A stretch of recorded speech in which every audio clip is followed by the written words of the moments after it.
Seme-alabekin komunikazio harreman egokiak izateko eta ikasketen aurrean gurasoei sortzen zaizkien zalantzak argitzeko bi jardunaldi burutzen ditugu. Horrez gain, ikasturte hasieran eta ebaluazio bakoitzean, gurasoekin aurrez aurreko harremana izaten dute tutoreek.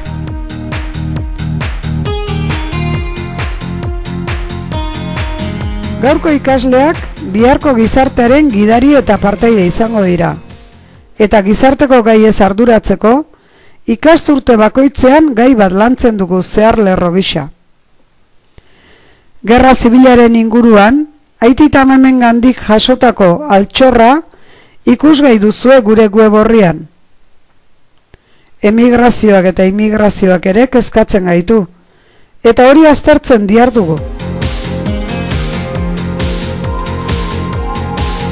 Gazte ikasiak hizkuntza 2, 3 edo 4 dakizkitenak prestatzeko alemana eskaintzen dugu aukerako ikasgaien artean, eta ingelesa praktikatzeko Holandako Ulehof ikastetxearekin egiten dugu trukea.